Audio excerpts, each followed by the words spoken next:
நம்ம வந்து இட்லி வேண்டான்னு சொல்கிறவங்க கூட இந்த மாதிரி நீங்கள் செஞ்சு கொடுத்தீங்கன்னா ரொம்ப சூப்பராக சாப்பிடுவாங்க. இட்லியை வச்சு ஒரு சூப்பரான இட்லி மசாலா தாங்க செய்ய போகிறோம். இது எப்படி செய்யுதுன்னு பார்க்கலாம் வாங்க, வீடியோக்குள்ளே போகலாம்.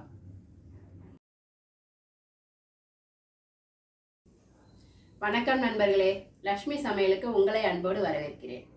நம்ம வீடியோ இதுதான் ஃபஸ்ட் டைமாக பார்க்குறீங்கன்னா சப்ஸ்கிரைப் பண்ணிக்கோங்க, பெல் பட்டனை கிளிக் பண்ணிக்கோங்க, கீழே இருக்கிற ஐ பட்டனையும் ப்ரெஸ் பண்ணிக்கோங்க. அப்போ தான் நான் போடுற வீடியோலாம் உங்களுக்கு உடனுக்குடனே வரும். வாங்க வீடியோக்குள்ளே போகலாம். இன்றைக்கி வந்து நம்ம ஒரு சூப்பரான டிஃபன் ரெசிபி தாங்க பார்க்க போகிறோம். நம்ம இட்லியை வச்சு ஒரு சூப்பரான ஒரு டிஃபன். நீங்கள் நிறைய பேர் வந்துட்டு இட்லி வேண்டான்னு சொல்லுவாங்க. இட்லி வேண்டான்னு சொல்கிறவங்க கூட நீங்கள் இந்த மாதிரி செஞ்சு பாருங்கள். ரொம்ப விரும்பி சாப்பிடுவாங்க, கேட்டு கேட்டு சாப்பிடுவாங்க. உங்களை திரும்ப திரும்ப இதையே செய்ய சொல்லுவாங்க. வாங்க அது எப்படி செய்யுதுன்னு பார்க்கலாமா? நான் இட்லி உப்புமா மசாலா செய்கிறதுக்கு நான் வந்து இந்த இட்லி வந்து 15 இட்லி எடுத்து வச்சுருக்கேங்க. நான் வந்து இது நல்லா ஊற்றி சூடு ஆற வச்சுட்டு தான் எடுத்து வச்சுருக்கேன். நம்ம சூடோடு செஞ்சோம்னா தூள் தூள் ஆகிடும். அதனால் நல்லா சூடு ஆறுனதுக்கப்புறம் தான் நம்ம செய்யணும். ஒருவேளை உங்களுக்கு வந்து காலையில் இட்லி மிச்சம் இருந்தால் கூட அது மாதிரி கூட செஞ்சுக்கலாம் நீங்கள். அதுக்கு வந்துட்டு நான் 15 இட்லிக்கு ஒரு 4 வெங்காயம் எடுத்திருக்கேங்க. மீடியம் சைஸ் வெங்காயம் பொடியாக கட் பண்ணியிருக்கேன். தேங்காய் வந்து ஒரு 1/4 கப்பு இருக்கிற மாதிரி எடுத்திருக்கேன், அது பொடியாக கட் பண்ணியிருக்கேன். கடலைப்பருப்பு ஒரு 4 டீஸ்பூனு, தனியா 2.5 ஸ்பூனு, சீரகம் 3/4 ஸ்பூனு, தேவையான அளவு கருவேப்பிலைங்க. வாங்க இது எப்படி செய்கிறதுன்னு பார்க்கலாம். அதுக்கு வந்து நம்ம ஃபஸ்ட்டு வந்து இட்லியை நம்ம பொடிசாக கட் பண்ணிக்கலாங்க.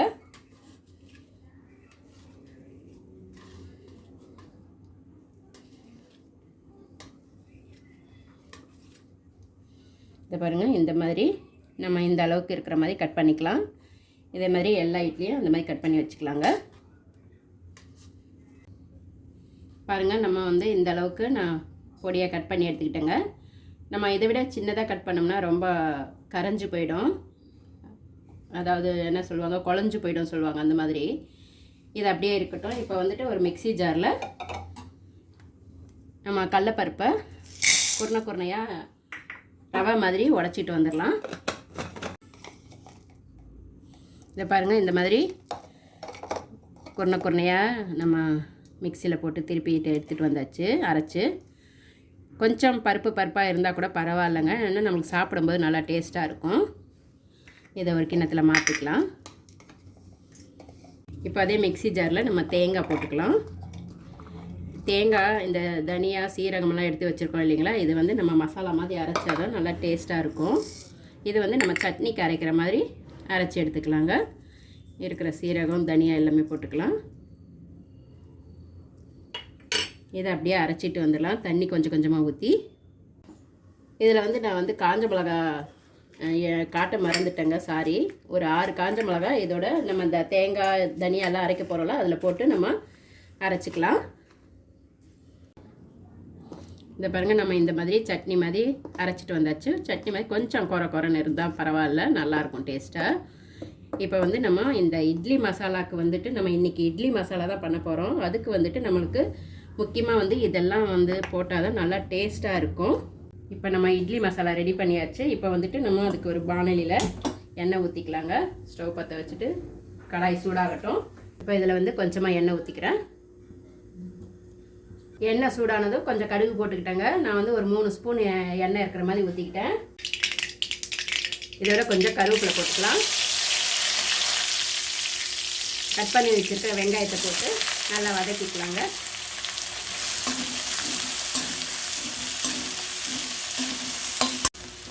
நம்மளுக்கு வந்து வெங்காயம் இந்த அளவுக்கு வதங்கினதும் நம்ம அரைச்சி வச்சுருக்கோம் இல்லைங்களா, அதை எடுத்து இதில் மிக்ஸ் பண்ணிக்கலாம்.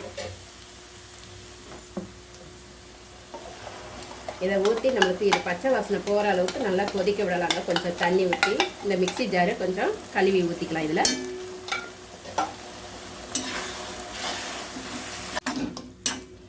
இது நல்லா கலந்து விட்டுக்கலாங்க. இந்த பவுடரை வந்து இதிலேயே போட்டு தண்ணி ஊற்றி கலந்துக்கலாங்க. அப்போ தான் நம்மளுக்கு வந்து கட்டிகள் இல்லாமல் இருக்கும். இதையும் கலந்து நல்லா ஊற்றிடலாம். நம்ம அந்த இட்லிக்கு தகுந்த மாதிரி நம்ம தண்ணி ஒரு 1/2 டம்ளர்லேருந்து 3/4 டம்ளர் வரைக்கும் ஊற்றிக்கலாங்க. ஊற்றி நல்லா கொதிக்க விடலாம். இப்போ வந்து இதில் வந்து நான் ஒரு 3/4 டம்ளர் தண்ணி ஊற்றிருக்கேன். ஊற்றி நல்லா கலந்து விட்டுக்கலாங்க. கொதிக்கட்டும். இதிலே கொஞ்சம் உப்பு மஞ்சத்தூள் போட்டுக்கலாம். இதுக்கு தேவையான கல்லுப்பு கொஞ்சமாக போட்டுக்கலாங்க. நம்மளுக்கு ஏற்கனவே இட்லியில் நம்ம போட்டிருக்கோம். நம்ம இது ஸ்லோவில் வச்சுட்டு தான் பண்ணுறேன், ஏன்னா இது தெரிக்கும். இது எல்லாமே போட்டு கலந்து விட்டுட்டு அப்புறமா நம்ம கொஞ்சம் பெருசுப்படுத்திக்கலாம். மஞ்சத்தூள் கொஞ்சம் போட்டுக்கிட்டேன். இதுலேயே வந்து கொஞ்சமாக பெருங்காயத்தூள் போட்டுக்கலாம். இது நல்லா கலந்து விட்டுட்டு இப்போ நம்ம வந்து கொஞ்சம் பெருசாக்கிக்கலாங்க. அவ்வளோதாங்க. நம்ம இதை மூடி போட்டு கொஞ்சம் மூடி வச்சிடலாம். ஏன்னா நல்லா கொதிக்கும் போது மேலெல்லாம் தெரிக்கும். பார்த்து நம்ம பக்குவமாக இது பண்ணிக்கணும். கொஞ்சம் மூடி போட்டு வச்சிட்டோம்னா நம்ம மேலே தெரிக்காது. இந்த பச்சை வாசனையும் போகட்டும்.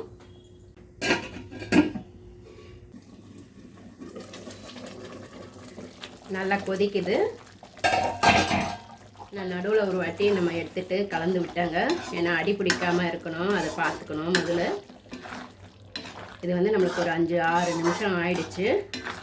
இப்போ வந்து இது டேஸ்ட்டு பார்த்துட்டு பச்சை வாசனை போயிடுச்சுங்க. நல்லா டேஸ்ட்டு பார்த்துட்டு நம்ம இட்லியை கட் பண்ணி வச்சுருக்க இட்லியை போட்டு கலந்துக்கலாம்.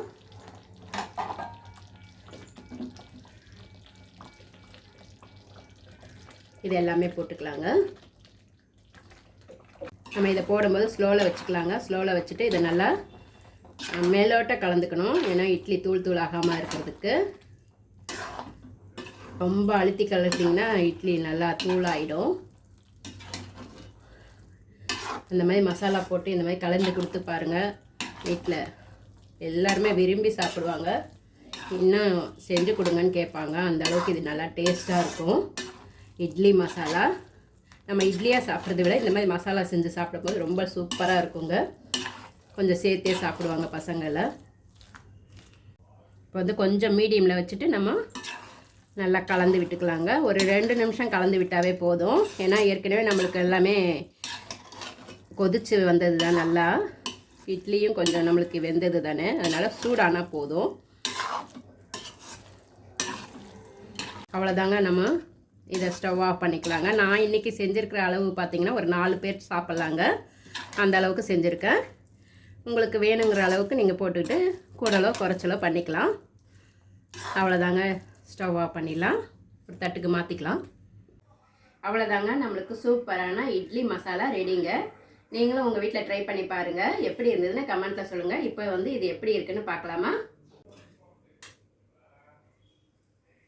நீங்கள் இந்த மாதிரி செஞ்சு ஒரு ஹாட் பாக்ஸில் வச்சுட்டு சுட சுட கொடுத்தீங்கன்னா ரொம்ப சூப்பராக இருக்குங்க சாப்பிட்றதுக்கு.